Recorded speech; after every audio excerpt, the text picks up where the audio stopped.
bom dia.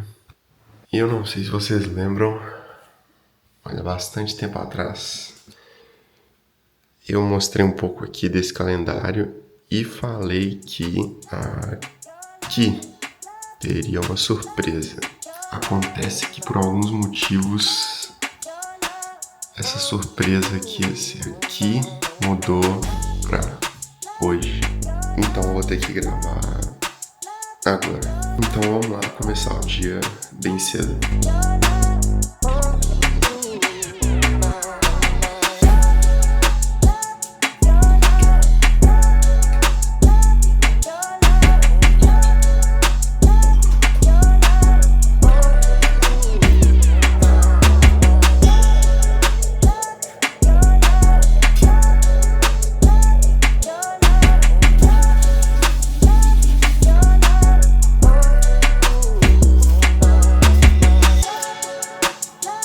Mas então, pra dizer como que eu vim parar em cripto, é uma história bem longa, por mais que eu seja bem novo, atualmente estou com 24 anos.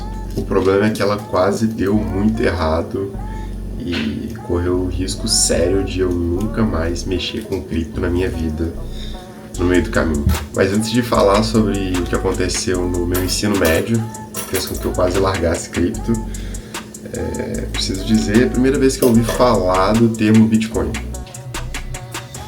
Isso aconteceu bem cedo. Eu estava no ensino fundamental, acredito que com uns 13, 14 anos.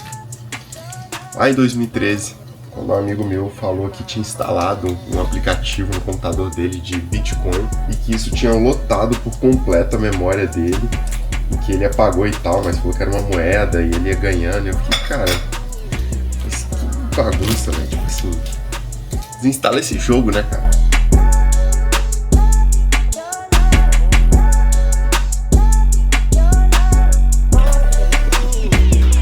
Mas depois dessa conversa no ensino fundamental, eu só fui ouvir falar de cripto de novo em 2017, quando eu já estava no meu ensino fundamental na escola do Sebrae. E esse aqui é um ponto muito importante, porque o Sebrae foi uma das grandes experiências da minha vida que eu acho que moldou quem eu sou hoje. Porque além de ser um ensino médio com técnico, eu conheci pessoas que foram muito importantes.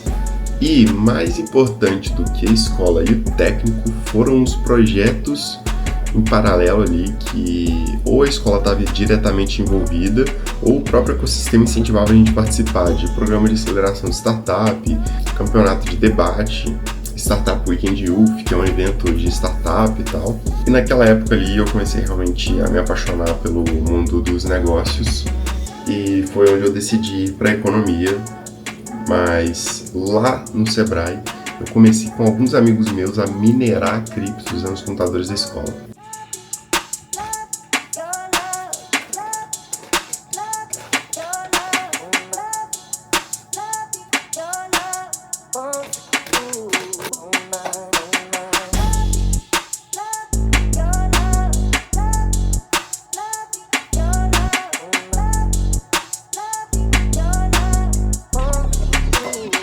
Mas então, nessa época do Sebrae, com alguns outros amigos, a gente começou a usar o laboratório da escola, que tinha vários computadores muito bons, para minerar. A gente entrava no site que você colocava ali para minerar diversas criptomoedas que eram a prova de trabalho, né? Tipo, eu lembro que a gente minerava muito Dogecoin. Mas claro que isso não rendeu nada além do que alguns reais para a época, mas alguns amigos meus entraram muito na pira de cripto nessa época e caíram em alguns scams bem famosos, tá? Como o golpe que tinha de que você alugava máquinas de mineração e elas ficavam minerando para você na nuvem ou em outro lugar do mundo, e de repente esses sites só saíram do ar do nada e você perdia acesso à máquina que estava minerando cripto para você. Além de, claro, né, comprar várias criptomoedas que na época prometiam muita coisa, mas não entregaram porcaria nenhuma, como a Nano, HTML Coin e outras coisas assim da época ali de 2017 e 2018. E nessa época aí, eu realmente quase desisti de cripto. Não só porque a escola ficou puta porque a gente tava minerando cripto com os computadores, mas também porque eu vi meus amigos perderem grande parte do dinheiro deles com essa brincadeira que foi na época. E depois desse momento aí de 2017, depois de ver meus amigos perderem dinheiro e também perder o que a gente tinha minerado em cripto, eu fiquei afastado até o momento em que eu entrei na PUC e comecei a cursar economia. Cafezinho. E foi ali, logo no início do meu curso de economia, que eu voltei a ter contato com cripto, mas dessa vez foi do jeito certo. Era um momento em que eu estava aprendendo ali as matérias introdutórias do curso de economia, em que a gente entrava muito nos primórdios ali da origem dessa matéria, né? Desde a Roma e Grécia antiga, em que já existia ali o papel do econômicos, ou o cara que administrava o lar, né? E também estudando a história do dinheiro, a história do valor, e como que ele está intimamente ligado à história do poder. E teve um acontecimento em especial ali no meu primeiro semestre de economia que fez com que realmente minha vida mudasse de trajetória. Mas antes disso, deixa eu tomar meu café e a gente vai mexer um pouco o corpo para acordar e depois eu continuo a história. O dia de hoje vai ser muito longo.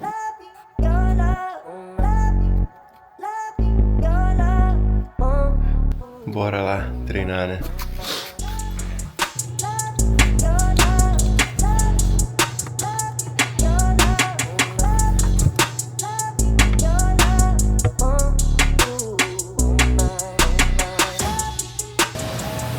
Eu imaginei que a academia tá lotada, não tive nem coragem de gravar. Eu sou tímido, tenho vergonha de gravar em público ainda. Mas o treino tá pago. E pra continuar a história eu vou ter que chegar em casa e eu conto de lá.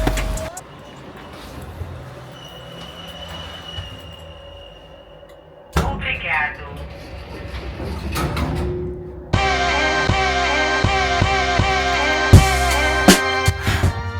Pronto. Cabelo lambido. Posso continuar a história.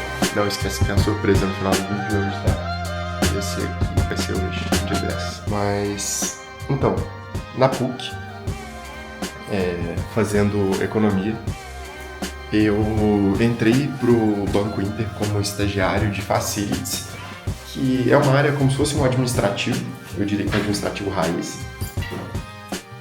E eu entrei pra lá no final do meu segundo semestre. Na verdade, já tinha acabado meu segundo semestre.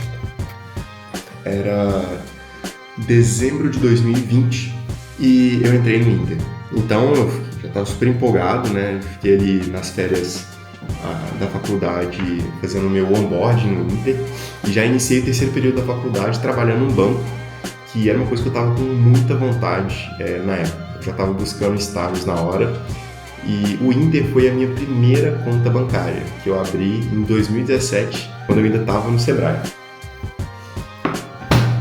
E ali no Inter, eu comecei a andar todos os dias pelos andares do banco e entender como que não só o produto de um banco funcionava, mas como que a estrutura dele, as pessoas, como tudo isso funcionava. Só medo. Pronto. Bem melhor agora. E eu estava entendendo como uma empresa grande funcionava e como que um banco funcionava além dos produtos que a gente via na teoria. Eu sempre tive muito fascínio sobre a história do dinheiro ou sobre o objeto do dinheiro em si ou dos ativos, né? Como que isso se tornou cada vez mais importante nos dias de hoje. E como que ele também foi meio que mudando de formato ao longo do tempo. E o Inter sempre teve essa pegada de inovação, de rebeldia contra o sistema bancário tradicional. Eu até lembro de uma propaganda que era um bancossauro, né? A propaganda do Inter com um bancossauro, que representava meio que esses bancões tradicionais, etc. E foi ali no Inter que uma das coisas mais importantes para minha carreira cripto aconteceu. E não tinha nada a ver com o meu estágio lá no Inter. No meio de 2021, eu voltei a pesquisar sobre blockchain e sobre cripto e caí de paraquedas nos conteúdos da Bankless, em específico da Bankless Brasil. Eu comecei a ver ali que eram artigos traduzidos da Bankless original, que tem artigos em inglês, e abordava a temática de blockchain, só que com uma pegada que, além da parte tecnológica e econômica, também vinha uma parte meio filosófica e de modelos mentais para compreender o universo das blockchains. Eu fiquei completamente fascinado por essa newsletter da Bankless Brasil e descobri que um amigo em comum meu estava participando dessa iniciativa e era um dos founders da Bankless Brasil DAO. Teve um e-mail onde eles falaram que eles estavam buscando pessoas para traduzir os artigos e eu já estava assim, eu passava o meu dia no Inter, minha noite na PUC, já não tinha tempo, mal tinha tempo para ler os conteúdos da Bankless Brasil, mas estava assim completamente alucinado pelos conteúdos. Falei, poxa, eu vou melhorar o meu inglês, que não era muito bom na época, ele melhorou muito por conta disso, e vou aprender sobre esse tema que eu estou completamente focado assim. E me inscrevi para ser um dos tradutores, entrei para essa comunidade do Discord e comecei a traduzir artigos. Depois de um tempo eu estava revisando artigos da Bankless Brasil, até que eu me tornei o head da guilda de escrita e fiquei responsável não só pelo calendário editorial, mas também por, junto ali com meus outros colegas, criar novos produtos e novas newsletters ali na Bankless. Aí a gente criou o Giro Semanal, foi uma época também que eu gravei bastantes podcasts com o Guelph, com o Tim Balabushi, e assim, tem uma lista de pessoas da Bankless que eu interagi ali na época, que viraram pessoas muito relevantes no universo hoje. Uma delas é até o meu sócio, que na época era o head da guilda de marketing, que é o Vitor Sioff. E é aquele negócio, tem um vídeo com o Gus que a gente fala um pouquinho da Bankless e eu nunca vi tanta gente fora da curva no mesmo lugar. E se você já entendeu um pouquinho do nome, é um pouco contraditório, né? Eu tava fazendo estágio num banco, mas ao mesmo tempo eu traduzia artigos para um site que chamava Bankless, que na tradução mais bruta possível seria sem banco, né? ou um banco mínimo, né? E buscava ali em vários artigos destruir o sistema bancário ou, na verdade, recriar ele em cima de uma base mais justa, que é a blockchain. E assim, claro que eu me sentia como um infiltrado ali, tanto trabalhando no Inter e traduzindo artigos para Bankless, e até um certo momento estou começando a criar conteúdo e colocando a minha cara nos podcasts e também nos artigos, mas ao mesmo tempo eu era um intruso dentro da Bankless, porque eu entendia o porquê que o sistema bancário, naquele momento, não estava abraçando o cripto da melhor forma possível e, de certa forma, até atacava. Porque da mesma forma que o mercado tradicional precisava compreender cripto precisava compreender o mercado tradicional para realmente ter o nível de governança e o nível de profissionalismo, eu diria, para criar soluções que pudessem chegar na mão de milhares e bilhões de pessoas de forma segura. Naquela época, cripto ainda era um assunto assim muito nichado e de especialistas, e você tinha que interagir com carteiras e blockchains e interfaces que são bem piores do que as de hoje. E assim, se você já mexeu nas interfaces, elas não estão ainda assim no melhor dos mundos, tá? As interfaces de cripto hoje ainda continuam muito assustadoras para um usuário mediano, normal da internet. E conforme o tempo foi passando, minha importância ali na Bankless foi crescendo, eu fui tendo cada vez mais paixão por aquilo ali, mas não era algo que conseguia nem competir com o meu salário de estagiário no Inter. Então eu entendia que aquilo ali era um hobby e era mais um trabalho paralelo e que demoraria muito tempo ainda para que eu pudesse fazer com que blockchain fosse o meu trabalho principal ou o que eu lido no dia a dia. Mas enfim, não vou expandir muito aqui sobre a Bankless, que eu poderia ficar horas e horas falando desse assunto.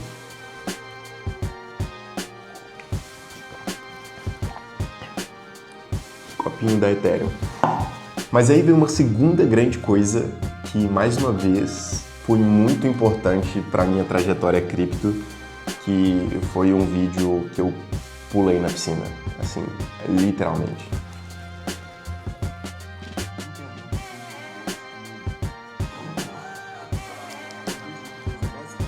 Não quero traumatizar ninguém, vou parar por aqui, mas esse vídeo está no meu LinkedIn. E eu estava explicando pools de liquidez, que é um mecanismo DeFi.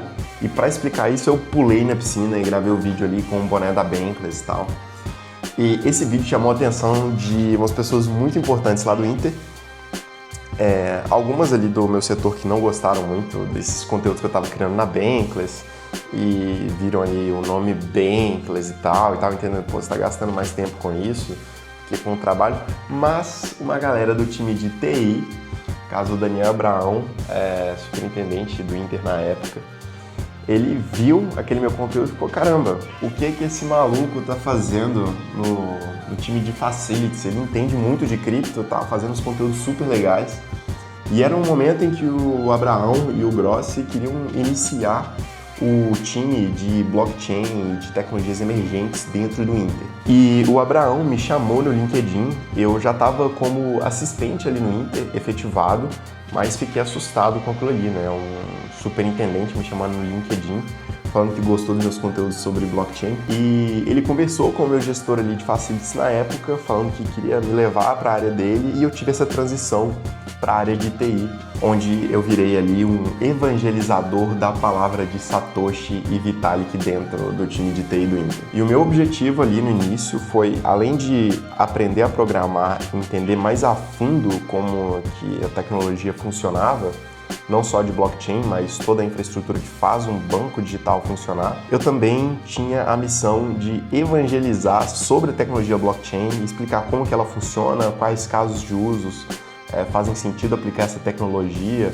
e o porquê que isso seria o futuro do sistema financeiro. E de lá para cá, muita coisa legal aconteceu no Inter. O nosso time escreveu uma proposta e o Inter entrou como um dos participantes do Drex, que na época ainda chamava Real Digital, no caso piloto do Real Digital.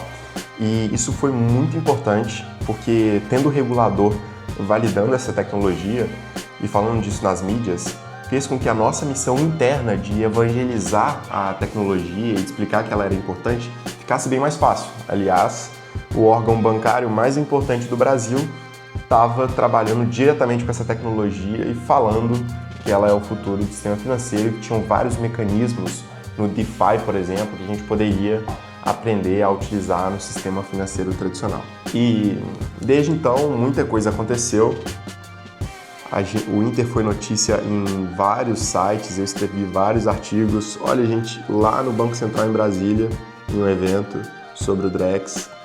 Eu comecei uma iniciativa de Blockchain Builders, onde era um grupo de estudos ali que a gente fazia várias aulas focadas em blockchain. Comecei a participar aqui de vários eventos, representando ali o Inter. Nessa época que eu estava até como engenheiro blockchain.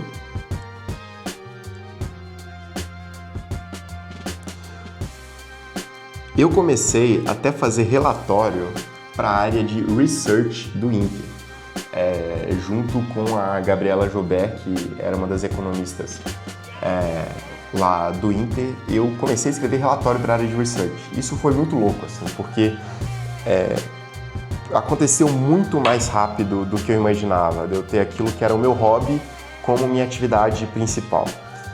Várias vezes, até por ser novo, uma síndrome do impostor me invadia ali, e confesso que ela bate às vezes na minha cabeça até hoje, mas foi um momento super importante para eu validar que fazia sentido para minha carreira e que eu estava traçando uma jornada que ia dar muitos frutos no futuro. E tá aí uma importância de você se especializar em um assunto que é escasso e muito importante. Porque na época eu era basicamente a única pessoa do time ali de TI do Inter que entendia a parte econômica e também tecnológica de uma blockchain e podia contribuir em várias frentes, né? Na frente de produto, na frente da tecnologia. E antes mesmo de estar formado em economia, eu já estava escrevendo relatórios para o time de research do Inter. Isso foi muito legal. Outra coisa muito foda. No Inter, eu fui convidado para um almoço com o Michael Saylor. Gente, eu tenho até que abrir essa foto. Olha minha cara. Olha minha cara de novinho do lado do Michael Saylor com a polo do Inter. Cara, vocês têm ideia disso? Assim, isso aqui aconteceu basicamente 2 anos atrás.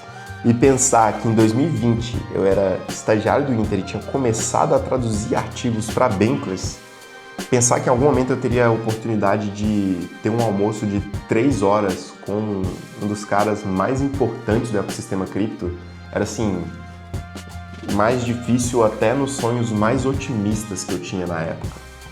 E foi muito importante. Ali eu realmente comecei a virar uma referência dentro do assunto. E claro, assim, além de ter feito conexão com as pessoas certas e estar numa empresa inovadora, e até mais importante do que isso, estar em um time e com lideranças que alavancavam a minha carreira, tornou isso daqui possível. Com certeza não é uma coisa sozinho, até porque o convite de almoçar com o Saylor, por exemplo, chegou para o Inter e foi uma decisão ali conjunta de que eu fosse a pessoa representante do Inter a estar ali. Tiveram também minha primeira viagem internacional, quando eu fui para Salt Lake, num evento de cripto da Bankless. Mais coisas sobre o piloto Drex, vídeos sobre cripto, até que eu saí do Inter. E isso foi uma bomba. No final do ano passado, em agosto do ano passado, eu decidi sair do Inter.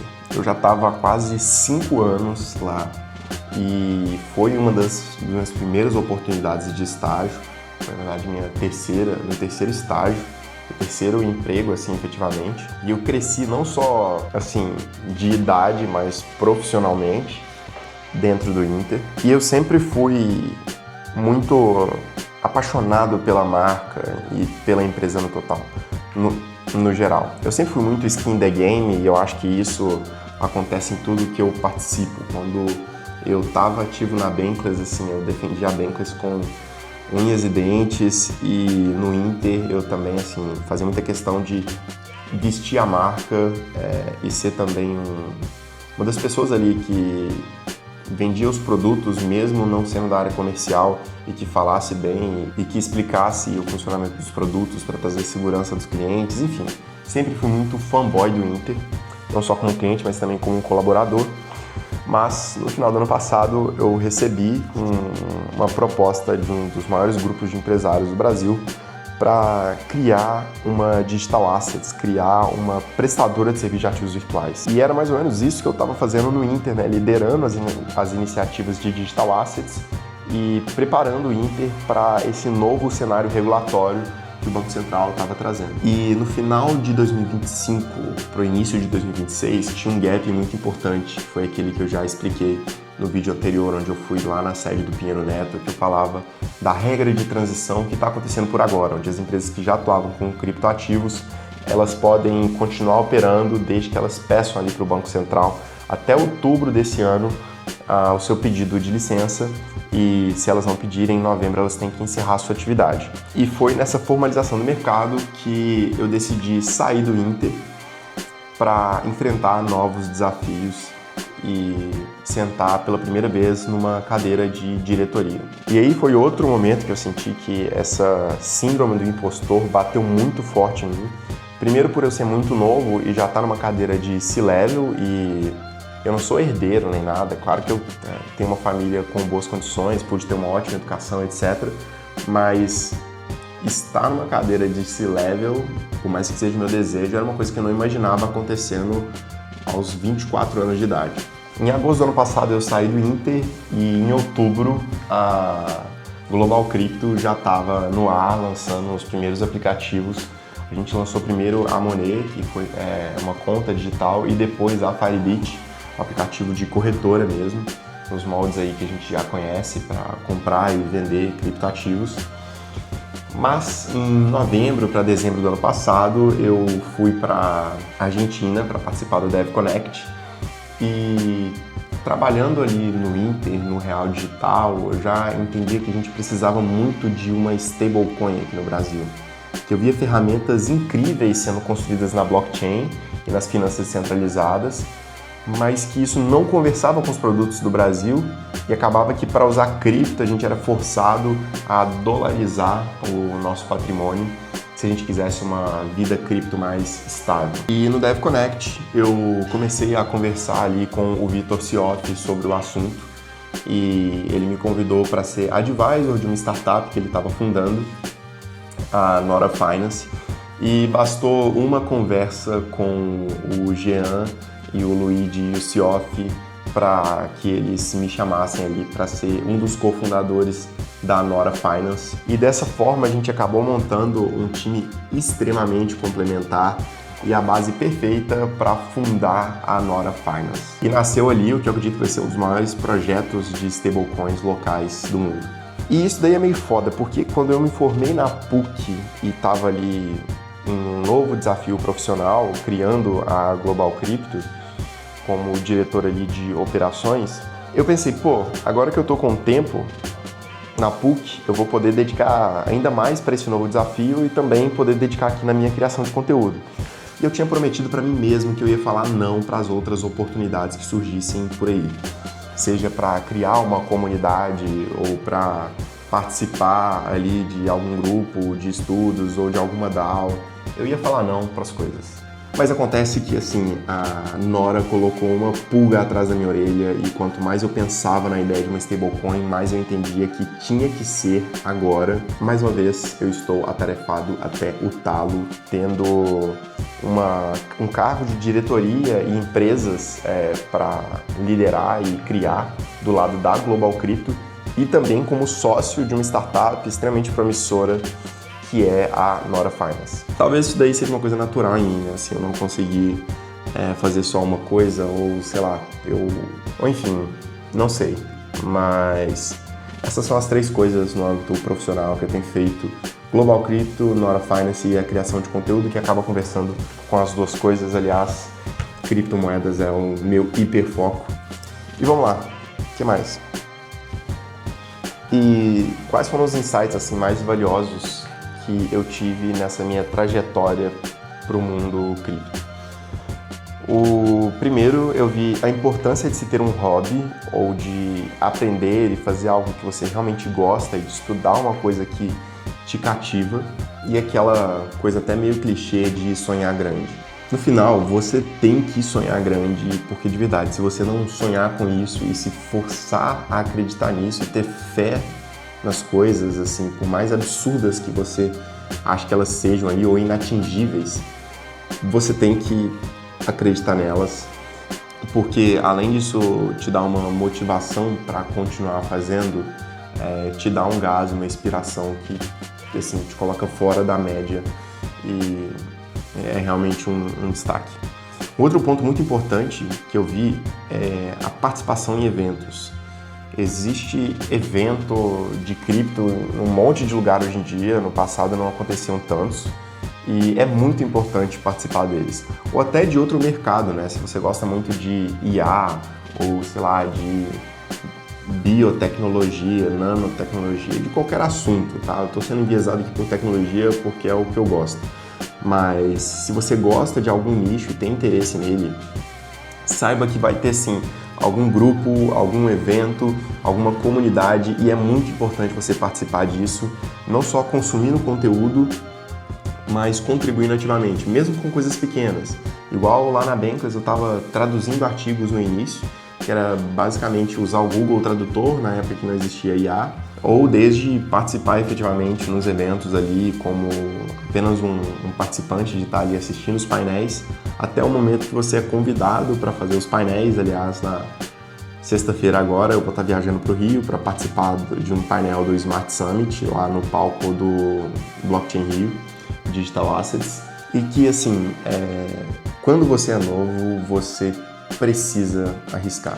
Sei que muita gente às vezes precisa do salário para viver, e eu sou uma pessoa dessas, igual eu falei, não sou um herdeiro, eu preciso estar trabalhando aqui e construir, né, o meu colchão, mas você precisa arriscar, e no momento que você é jovem, você pode correr muitos riscos que eu chamo de risco social.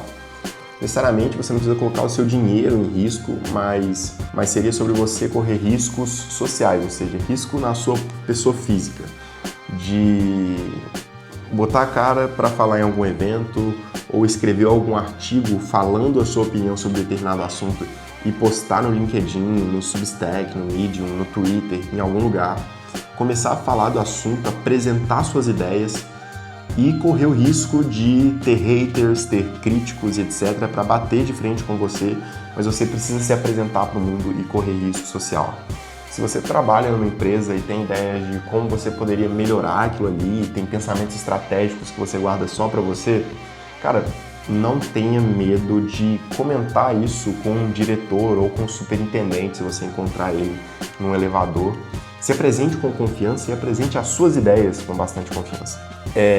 Antes de continuar para os últimos insights, eu tenho uma coisa muito importante. É a daily da Nora, então deixa eu participar aqui. Caramba, minha tela tá imunda. E aí, bom demais? Tô gravando um videozinho aqui com a TechPix.